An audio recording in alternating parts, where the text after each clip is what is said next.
What is crack-a-lackin' Hardwood Knocks listeners? I am Dan Favale coming at you with my certified fantabulous thermonuclear AF, since I didn't just say that at the intro for some reason, co-host Grant Hughes. Before we get started with a bunch of ground to cover on this one podcast or two podcasts, whatever it winds up becoming, please remember to subscribe to us wherever you are consuming us. Hit that sub button on YouTube, like and comment, help the algorithm love us back. Please continue subscribing on your podcast players as well. We appreciate ratings and reviews on Apple right now. We've had Knicks fans downvoting us. I don't even know what we said about the Knicks lately. I mentioned this on the last podcast, but they've been downvoting us for a little bit. So if we can get some 5-star ratings and reviews, that would be great. Join our Discord. The link to that is in the podcast and YouTube descriptions. Follow our socials. We're at Hardwood Knocks on Twitter and TikTok, and we are at Hardwood_Knocks on Instagram. We have some straggler mailbag questions. I didn't send out a solicitation. We got them anyway. So thank you everyone as always. I believe it's on me anyway to start us off. And this one comes from Killhoss. Are the Heat going anywhere? Is it time for them to retool, or are their contracts too terrible? Holy shit. The Heat are kind of hanging. Just to keep it topical, the Heat are going to the foul line. Did you see how they made 40 out of 40 last night? And Butler's last one was the game winner. Just make your free throws, kids. For a team that was like below average in free throw attempt rate too, entering that game, but playing the Thunder, who are just like they play so hard. Yeah. But there's an anarchy to the way that they defend that isn't always. Some of the calls were like bullshit too. It got a little bit annoying there, but. Well, the one that got Butler the game-winning free throws, he had Jalen Williams on him, and he got him down to the block, and it was like the play was over. There was like no scenario where he wasn't going to foul him, and it was an and one, and that was it. Like there was just that's too much for any rookie to bite off having Butler down there. But to answer the question, so here's why I think the Heat are actually potentially going somewhere, or at least not just like dead in the lottery. Or, what's that? Like to the lottery? Yeah. No. Here's the thing. So you got I'm looking at their lineups here, and if you can get Lauri, Hero, Strus, Martin, and Bam on the floor, they're plus 6.1. Lauri, Strus, Martin, Butler, and Bam, they're plus 16.6. And then in that scenario, you have Hero leading the second unit. This is per 100. So like, if the Heat can just get everybody out there, they're one of the best teams in the East, just when they have their best players out there. They've had a bunch of, Butler's missed a ton of time. Bam has been out. Lauri hasn't been good. They still don't have enough forwards. Like, yeah, we're aware of all that. But when their best players are on the floor, they're really good. And then so far, their best high usage lineup, Hero's, I think, clearly the Heat's third best player. Like, there's not really a conversation around that, or no worse than that. So, if you had, and then the question for the playoff Heat of the last several years was, well, if Hero's off the floor, do they have enough shot creation? Well, now like you can play a really good lineup and then have Hero kind of run second units. He's leveled up. He's much better than he was last year, certainly the year before. There's like a theory of the case for the Heat. Just if this is the stupidest, like if healthy, because everybody is if healthy, their high end, like their high level is as high as it needs to be. I think it's just can they get those guys out there often enough to reach it. I'd be curious whether their high level is actually high enough. Like, let's just say they remain fully young. I think, look, Bam's been a bear this season, and he's probably not being talked about enough in general for just how well he's done at both ends of the floor. You already mentioned Tyler Hero's been spectacular. Jimmy Butler's like kind of the player who, he misses all this time, but when he plays, he might just be still one of the 10 or 12 best players in the game. There's still just weird stuff with their half court offense. Like they need more rim pressure, I would say. And like, I think that you need to, like the bench has been, maybe it's not as big a concern in the playoffs, but also maybe it is because you're always banged up and always seems like you're missing somebody.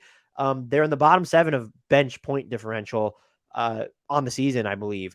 And so like, that's something to monitor. And it still just feels like some of their top end lineups are really good, but you do, to me, still need some more front court diversification. And so I would argue you need to go one way or the other, kind of, where it's like, well, can we get someone to replace like the PJ Tucker minutes, or can we just get some more rim pressure from the outside in? I think it helps that Victor Oladipo has been good. Max Strus, I think, has been absolutely fine. I mean, like one of the most inconsistent, undefined roles in the league right now. So I will say, like, it feels like we're exaggerating how bad their contracts are. Who's on a bad contract? Lauri has 1 year and $29.7 million left. Not a great contract, but it's 1 year. And then you have Duncan Robinson with 3 years left at under $60 million. And now that he's injured, he's even less valuable. And there was some stuff like when he did play, like, he'd kind of gotten like the floater range a little bit more than we were used to, but it was just nothing spectacular. I do feel like, I'll phrase it this way, I think they're obligated. Like, I'm not really trying to see this season through. Like, you need to, and I know Jovic is injured right now, but between picks and Jovic, like, what can you get if you attach those to Duncan Robinson? Like, that is the move. And I think this team is not good enough to opt against exploring that scenario. I think that's fair. I think the other thing is, we do this a lot with like defending champs and, dynastic type teams that have uneven regular seasons, but maybe we should apply it to the Heat. Because like just the idea that, yeah, they kind of do have a gear that they don't really mess around with until the playoffs. And, they made the finals in the bubble.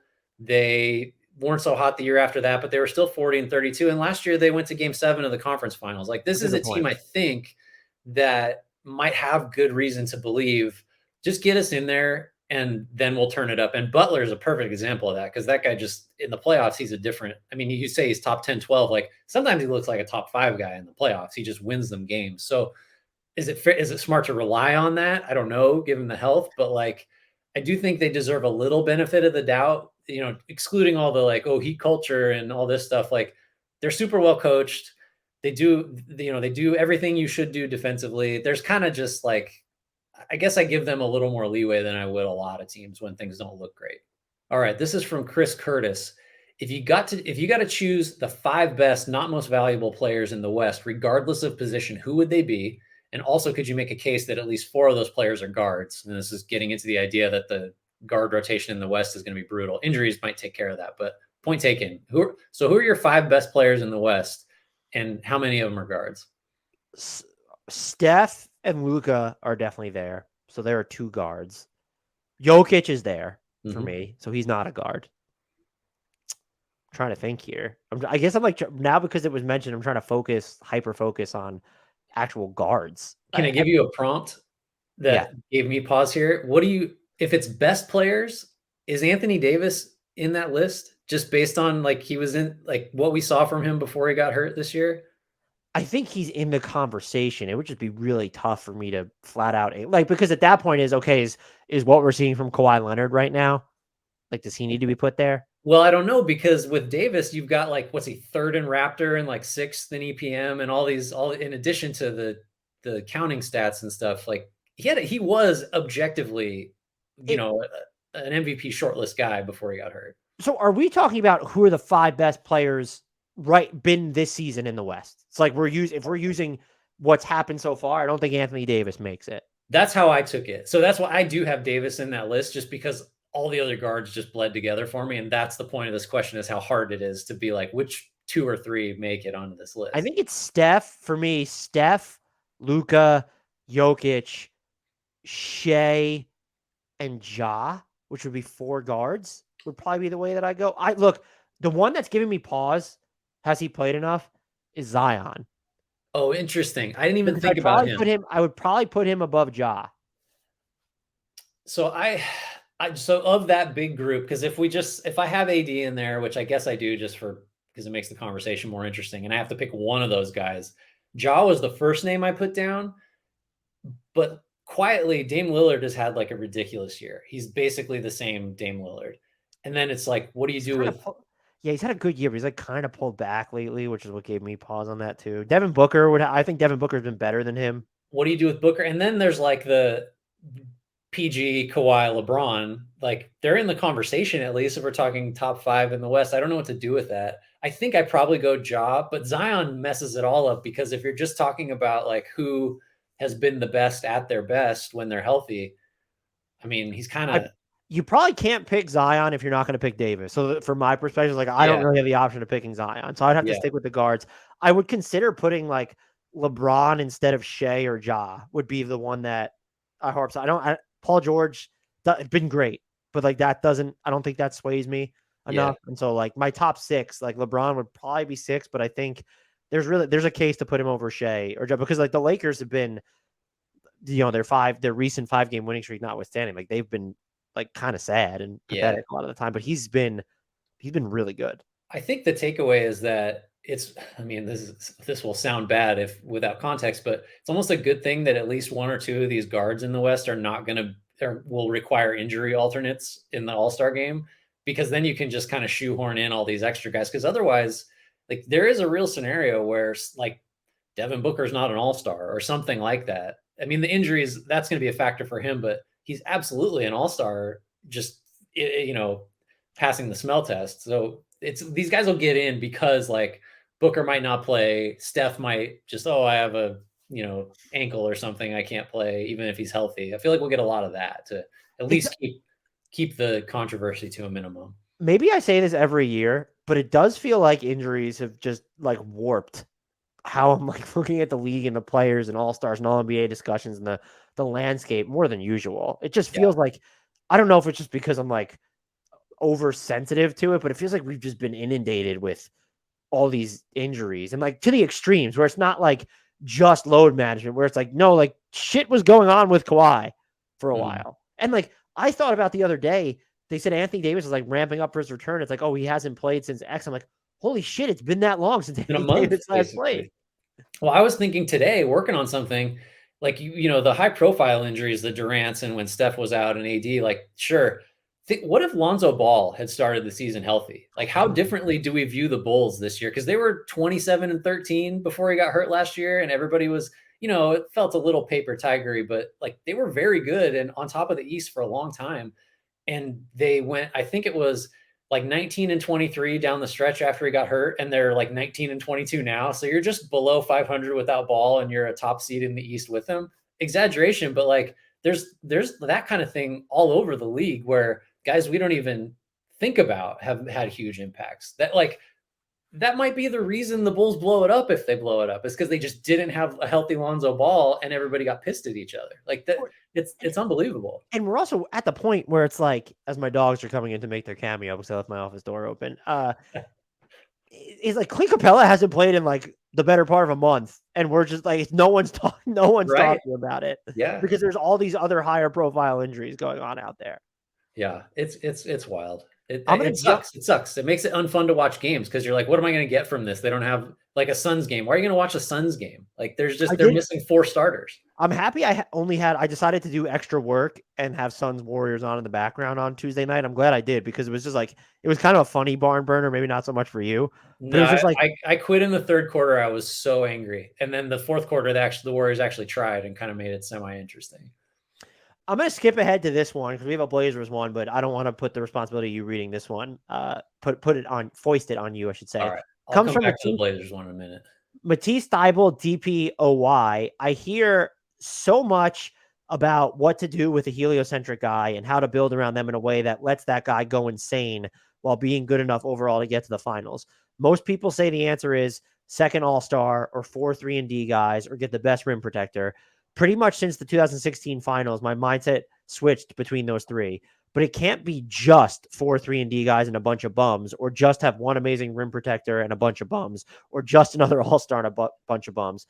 But after the Brunson deal, I think I have a new strategy that never seems to be an offseason priority or an on-court strategy I've heard. Why don't teams pursue a system plus ISO specialist more? And just as a reference point, like Matisse Thybulle gave LeBron, Kyrie 2016, LeBron full-time high usage point guard. Kyrie is good enough on offense to be both a part of the system, but also unstoppable even against great defenses, making him like a top 8 finals talent, even if he's maybe a top 5 regular season talent. 2016 to 2019, the Warriors and KD, ridiculous system, offense, but oh yeah, KD can go get 40 points in isolation on 20 shots against great D. Am I expecting too much from players to even replicate 70 to 80% of situations like that? Okay, so there's a lot to unpack with that question. I think here's how I would look at it. I think the idea of heliocentrism, and like it's such a hot topic right now, and we discuss its flaws as much as its features, stems from the fact that like there is a consensus that in team building, if the goal is to win a championship, you need someone that is capable of being this at the center of a heliocentric team, offense, whatever. Like you have to have that guy.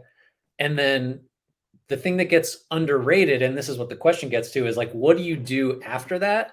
And that's harder than it seems because there just are a lot of options. And so the ideal version, and so then you get situations like the Harden Rockets, the good version of Trey and the Hawks, or even now, even though the story is not written all the way, of Luka and the Mavs. Like, what do you do around that guy?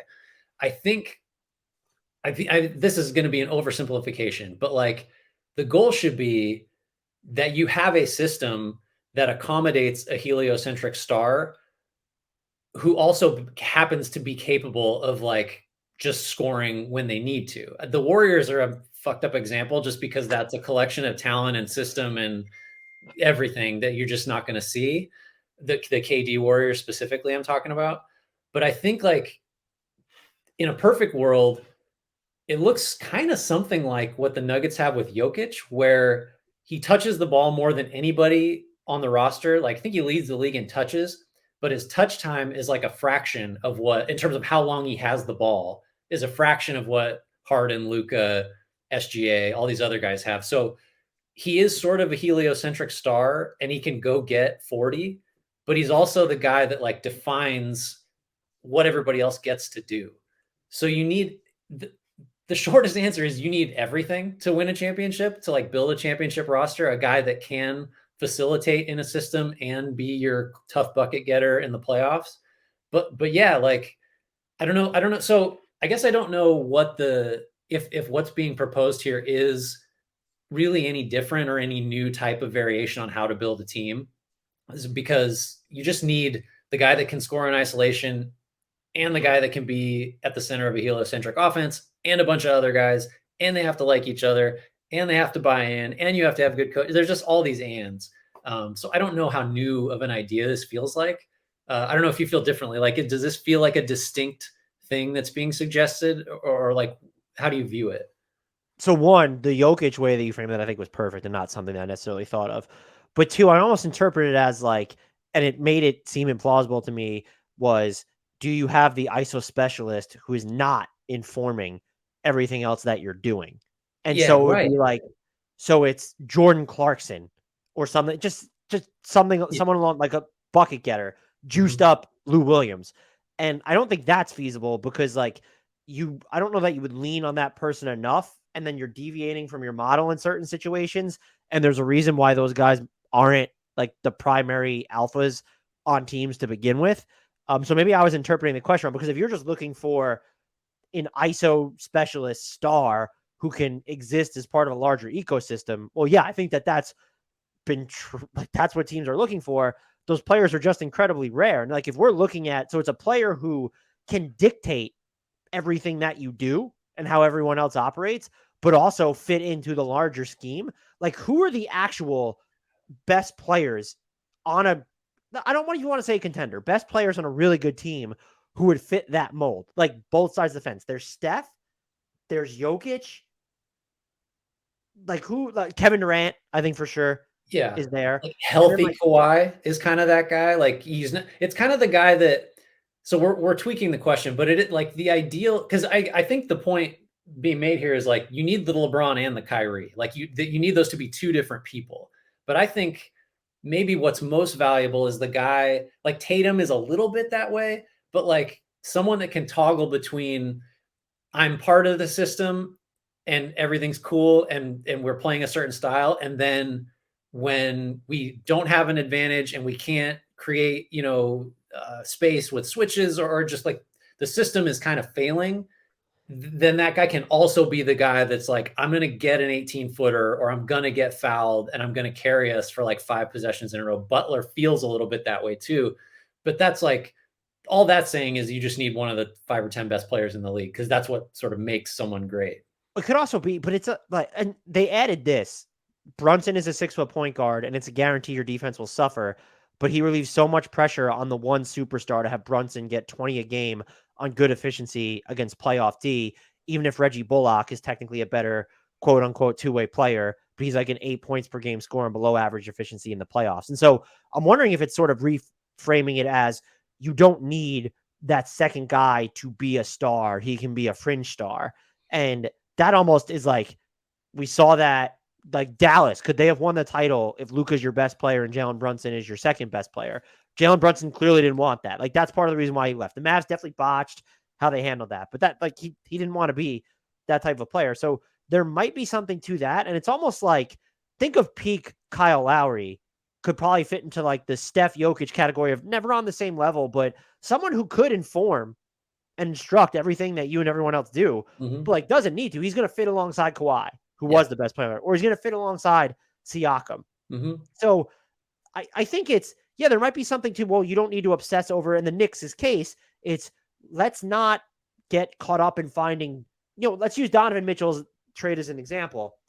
I was hyper focused on, well, if you trade for Donovan Mitchell, you now need to go out and find the Donovan Mitchell equal or superior to be a real contender. And maybe what Matisse Thybulle DPOY is saying, if you have a player who is on the level of even a Donovan Mitchell, you don't need that next player to be their equal or superior.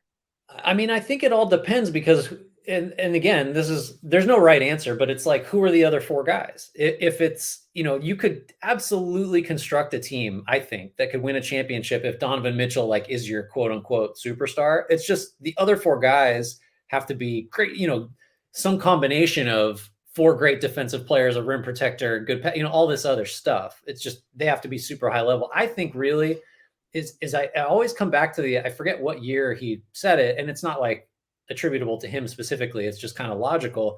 But when Bob Myers was asked, like, what do you need to win in the playoffs? Paraphrasing, it was basically like, you need as many guys that cannot be exploited or schemed off the floor for some tiny reason as you can possibly get. Like, you just, so to sort of tie it to this, that isolation scoring star, it can't be someone that defenses target. Like, so it's got to be that, and it's got to be, there can't be some obvious shortcoming that a playoff series will expose. Like, because you just look at the championship teams that have, that we think that in the last handful of years, what they end up doing is just playing the guys that can't get attacked and that can, find some level of success offensively against whatever defense is being played. Like, there's definitely like a balance component. You don't necessarily need, like, this guy can get you 25, this guy can create a mid-range jumper at all times. You just really need superstars, sure, but then guys that will not provide opportunities for a really smart opposing team to, like, create advantages on either end. So, I mean, and that's why it's so hard. Like, those guys are not obvious and in short supply. Is it possible to win a title with someone who deviates from this archetype as your best player then? Like, and this is sort of changing and so I'll frame it this way. Is it more likely that Anthony Edwards is the best player on a championship team, or LaMelo Ball is the best player on a championship team? Like, and is it, and I'm not saying it's like we saw it kind of with, I'm thinking of the last teams that wouldn't have had the LeBron, Steph, KD level type talent, the 2014 Spurs. I guess the 2011 Mavericks would be in that. We know that Pistons teams for sure, but like, we're talking about like every seventh champion at that point or whatever. Yeah. So you mean like the player type, like LaMelo Ball is like the more of a ball mover, or just like a passer?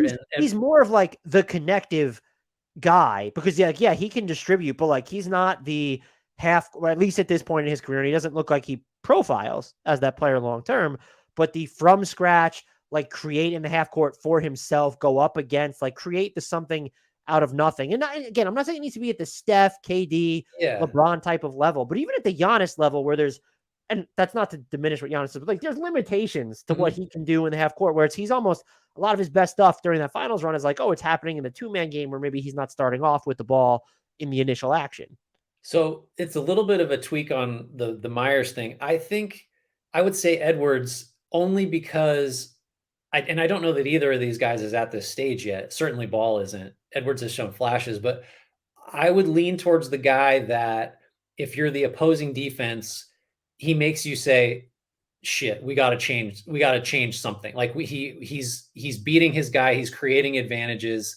He's putting us in positions we don't want to be in. I don't know what LaMelo does necessarily. Like, great passer, is a good spot up shooter, shoots it from, like, but that's not the same to me as well, one guy can't stay in front of Edwards. Like, so we got to do something. Like, I think it's the guy that forces a defense to do stuff that it either hoped it wouldn't have to do or like didn't imagine it would have to. You know what I mean? Like, he's the guy that compromises something in the game plan that a defense was hoping it wouldn't have to compromise.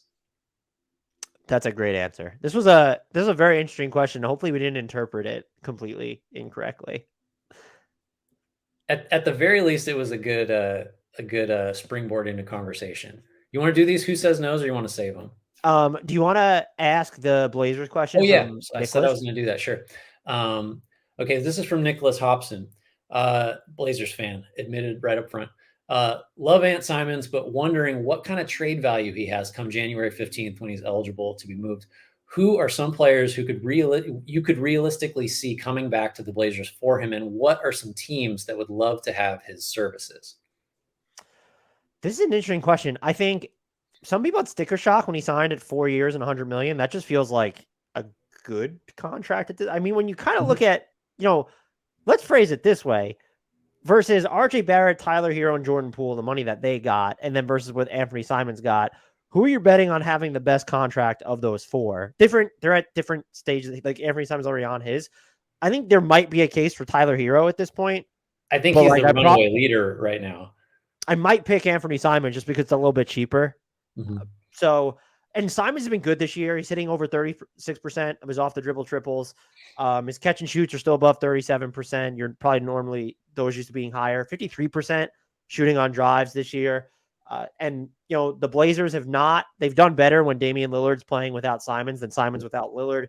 There can be a ton of noise in there. Damian Lillard missed a ton of time, so we're seeing Simons go up against more starting units in those minutes.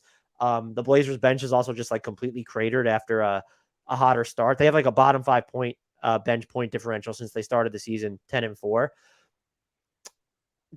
Anfernee Simons' value around the league, I think, would be pretty high, is my point here. Super young, someone who could get his own shot, has shown some diversification on where he's getting those shots, how he's getting those shots, and just as a passer overall, not super complicated, but like, yeah, he could be the steward in those minutes where if you don't have your actual primary playmaker around him. When you look at teams that would want him, and so I'm doing this from my perspective, and one of them that just stands out to me the most would be Toronto, because he just brings sort of everything that they're lacking. And so is that someone where I'm not in favor of them giving up OG Anunoby, but like, is Anfernee Simons an asset where, okay, well then all of a sudden you're pairing him with Fred VanVleet? You know what? You did the small guard thing already. I know Simons doesn't defend like Lauri, but his shot creation is just so like, who is the best? The best shooter on the Raptors right now is Gary Trent Jr. And like, is their most important floor spacer with the way that Fred VanVleet's been shooting for most of the season. So just like, is that enough? Or even if the Raptors decide to blow it up, where I don't know what that looks like. We need to have a separate pod on the Raptors or something, or get into like that with like the trade deadline primer. Is just like, if you were, the conventional way to blow things up is you trade your oldest best player and recruit draft equity or a high-end prospect. Simons has already been paid, but he's young enough to where like, is that how you like kind of get a Siakam deal done or something? I also think a team that should look at him, they're not at this point in their development, but like the Spurs could really use someone like him. And I don't know what you're willing to give up there. Like if it's draft equity or whatever. But that's a team that I thought of. And if you have teams that you wanted to throw out there, I have one that's like mean. It's not mean, but it's just like, the Suns could really use him. And so it's like, I don't know who you're giving that. Like, are you giving up Mikal Bridges for Anfernee Simons? Because then all of a sudden you have CP3 for another, maybe you get rid of CP3 after this season, but that's like, because the Blazers don't look like they're going to be sellers. And so you're not moving Simons as part of a sell job, but like Simons on the Suns could theoretically make a lot of sense. Simons on the Magic. And then I know this one won't be popular and they can't really get to the money matching right now, but like Simons on the Thunder would make a lot of sense, even with Giddey and Shea Gilgeous-Alexander there. I was just curious, like I have other teams, but did you have any teams? Yeah. So again, I think my number one, so I want, if I'm getting Simons, right, I'm just trying to think of like trade partners for the Blazers on this. I got to be a team that has like a surplus of length and defense, because I think defensively, he's been really bad. I'm concerned that this is the type of thing where that's just what he's going to be. That puts like a sub, elite number one option ceiling on him, which is fine because you're not paying him like one of those guys. You're paying him at rates where it's like he's a quality starter or a little bit better than that. So That's fine. So my very first team was Toronto. I just don't know what the package looks like for all the reasons you said, not the least of which being, I think if you're getting Anunoby back, which everybody should want, and he fits particularly well on the Blazers, like the Blazers have this pick encumbrance going to the Bulls that is first through 14 protected through like 27. So you got to get the protections amended on that. You got to figure out how you convince Toronto that it makes sense to give up Anunoby for Simons, and that probably they're assuming that both Van Vliet and Trent are not coming back. So that it's a weird fit. Like it's both a perfect fit and like almost impossible to execute. The other two that I had were Orlando. I feel like you could put stuff together that gives the Blazers back. Like maybe you've used Jonathan Isaac, who finally might be ready to play basketball and could theoretically, if healthy, be a huge defensive boost to a team that, again, surprise, surprise, needs a defensive boost. Maybe you're talking about like Fultz and Suggs or something. I don't know what all you need to do to sort of put the pieces together. The other team is the Clippers to me, just because like I think Wall has faded and Reggie Jackson basically isn't going to play anymore, it looks like, for a while. Like he fell out of the rotation. Luke Kennard is an option at the point, but he's a flawed one and he's in and out of the lineup, I think, with a calf. The problem is, like, are the Blazers interested in, some combination of like Marcus Morris and Batum or Robert Covington and like a 2028 first rounder, 29, 27 swap? Yeah. Like the Clippers draft is tied up for several more years. So you'd have to be, it's a weird move for the Blazers. Like why, like, I don't know how much those guys help. And then like, why do you care about first rounders that are 6 years away? I don't know, but teams that need a point guard or a scoring guard that can give up length basically was what I was looking at. And it's like Dallas would make a ton of sense, but like even if we're waiting to the offseason where they can give out like the picks package special, it's sort of just like why is Portland interested in that? And that's where it makes it harder. The one I was going to ask you about on this, what about Memphis? So you're basically upgrading the Tyus Jones spot more or less in the rotation. But it's like, what do you get? Because you're not trading Bane and you're not trading Jaren Jackson Jr. At that point, it's like, so the Blazers, yeah, they're not rebuilding. And so that just makes it like a super tough fit here. I mean, you could say, I mean, if the Blazers were high on Zaire Williams or thought Brandon Clark could do more than kind of play, 25 minutes at center type of thing, I mean, you could put, and then the Grizzlies have a bunch of picks. Like, I think the Grizzlies could put a package together that would be, so asset rich, potentially it'd be hard to turn down.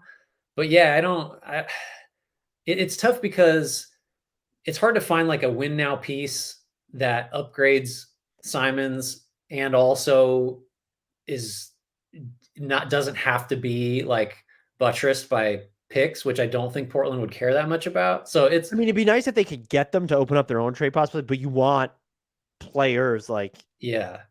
You sort of, when you sign Dame to the extension, you sort of like, you kind of like incoming first round picks are kind of like, we're not planning to work that way for a while. It was the message, I think. Well, what technically could work is the Wizards. They have Avdia, they have Kuzma, Monte Morris, and then like if they're willing to trade conditional picks because of the obligation to the Knicks, like is how much are you like, because Bradley Beal, I think Bradley Beal and Simons work. They don't work defensively. Like that's just not going to be a thing. But like that's almost a perfect word. Simons is not your point guard, so like it allows Beal to still run things, but like Simons can run things as well, and they need more variable cadence from like their non-Bradley Beal guard spots at this point. So that would be a team. I think Toronto or even the Spurs, just because if they wanted to, and you're the Blazers, like if they're going to put Keldon Johnson or Devin Vassell on the table, like that can make a ton of sense for you in addition to other. I don't even know if there'd be other stuff involved. Just like that's what's tough about Simons, where the Raptors, like, yeah, there's, or like if it's OG Anunoby for Simons, like, and that's the framework of a deal, there'd be more money involved. Who's giving up more? Like, is that might be the closest thing to like the straight up sensible one. But if you're looking for sort of to divest, let's say Simons into picks and immediate help, the Wizards might be a partner. I want to leave the who says no, but we have a who says no for the Blazers from Ian that has this. The Jazz receive Anfernee Simons, Josh Hart, and a first-round pick, the Blazers receive Lauri Markkanen, Jordan Clarkson, and Jared Vanderbilt. I think the Jazz say no there, just because I think Markkanen is. I mean, the first and Hart are great sweeteners, but like I still really like Vanderbilt, and I think I mean Markkanen to me is. I don't know that Simons will ever reach the level Markkanen is at right now, and it's not like Markkanen's old, so I'm hesitant to trade Markkanen unless I'm getting back like someone that is probably going to be an all-star like now. Hart's interesting because it gives you like sort of an authentic wing, but like now and Simons is just like, okay, well, he's younger than Clarkson. Clarkson's up for a new deal too. But like you already have Sexton there, Conley's still on the roster, and then like Malik Beasley's there. You have to pay Hart after this season. I think it's an interesting concept, but if you're gonna pry Lauri Markkanen from the Jazz, my guess is they're getting two first round picks. And I'm not saying they're unprotected. Maybe this season's is unprotected. Yeah. But you're probably getting two first round picks and something else. Simons is better to me than that. But when Utah's like, I don't even want to say it's their weakness isn't guard play right now. Like they get a ton of dribble penetration from everywhere. I think that this probably falls short for them. I agree. I think Markkanen just the fact that we talk about this with like the Magic hypothetically, but the fact that Markkanen can be a guy that can score on the ball and then can run around off of it at a big forward position just makes it so that like your guards don't have to be, you don't need a guy that gets into the paint all the time. That like it just downgrades the requirements from your backcourt spots when you have a big guy that can, bend the defense just by sort of being out there. So yeah, Simons is a good player. I just don't know that he improves the Jazz enough without tons of stuff to justify it. Like Markkanen, if there's no way they trade Markkanen, right? Like just full stop. I can't imagine the Jazz would do that unless they're getting like a Gobert size offer for him. Who is okay? Here's a good one. Who's more likely to get traded mid-season? I'm gonna have to timestamp this because I think this is such a great question. Mid-season, again, not off-season. Who's more likely to get traded mid-season? Lauri Markkanen or Pascal Siakam? Talking about before this year's deadline? Yeah. Siakam. I just don't. Well, it's a combination of things. Like, certainly we talked about, well, the Jazz are going to trade all these guys, or but that was when we were saying like, well, because they're going to win too much and all that other stuff. But nobody foresaw Markkanen being this good at this age. Toronto is also in that like, what are they going to do? We'll do a pod, I'm sure. Like you said, I could see the reasoning for Toronto doing it, trading Siakam more so than I can imagine a Jazz team that is thinking about the next 5 years trading a mid-20s. I don't know. I have age 25 in my head for Markkanen, and I don't know how old he is exactly, but like a guy that's just starting his prime and is not on a max deal that is going to be an all-star or should be an all-star. Like, I don't know how you trade that guy. I don't see it. It's not like he's not as untouchable as like, will the Bucks trade Giannis or will the Warriors trade Steph? But like whatever the level below this guy's going to have a statue is like Markkanen to me feels like that level. Because plus also last thing on this, when you feel like you just got you pulled off a heist, like you lucked into this guy that was way better than you thought he would be. Like I feel like there's some sort of like pot committed, analog to that where it's like, we just found all this money. We're never going to give it up. That's a good point there too. This final segment is going to be super quick. I'm not even sure I'm going to put it in the podcast because it's going to be a short, but we're going to do, and we'll do more in-depth like trade deadline previews, buy, sell, or hold for every team in the league. That's going to amount to hopefully 2 minutes or less so that our video clip editor, Ian, doesn't have too much work to do to chop it down.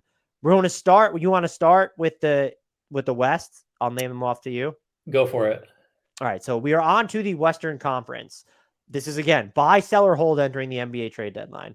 Dallas Mavericks. Buy. Denver Nuggets. Buy. Golden State Warriors. Buy. Houston Rockets. Sell. LA Clippers. Buy. Los Angeles Lakers. Hold. Loser. Memphis Grizzlies. Buy. Minnesota Timberwolves. I'm going to give them a hold. OKC Thunder. Sell. Buy. Phoenix Suns. Hold on, you forgot the Pelicans. Oh, sorry. New Orleans Pelicans. They're a buy. Phoenix Suns. Sell. Portland Trailblazers. Buy. Sacramento Kings. Hold. San Antonio Spurs. Sell. Utah Jazz. Sell.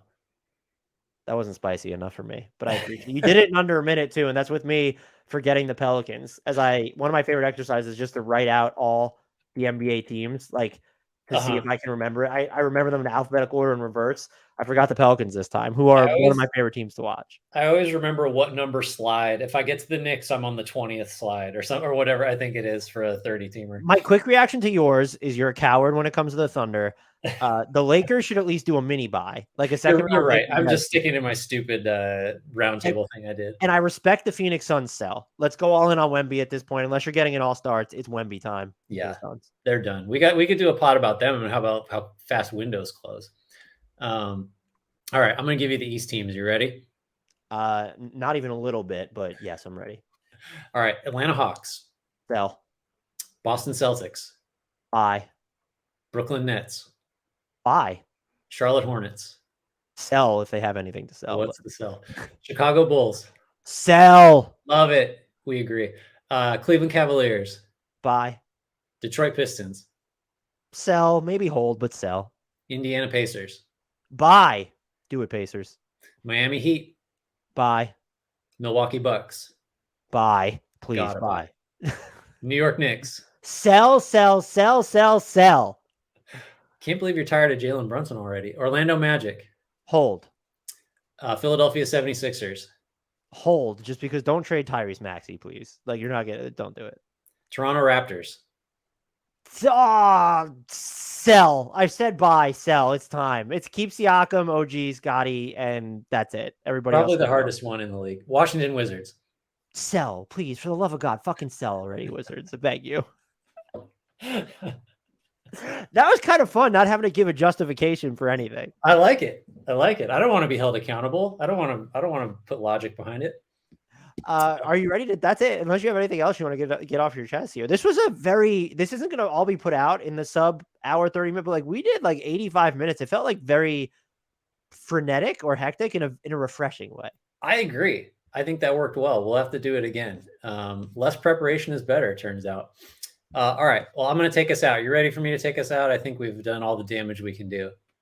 Yeah, I'm ready to buy you taking us out. I wouldn't sell you taking. I'm ready to sell me remembering all the things I usually say. But anyway, thank you everybody for listening. Please, as Dan said at the top, remember to rate, review, subscribe, get all those Knicks downvotes out of there. I don't know how you do that, but give like 6-star reviews on Apple. That'd be great.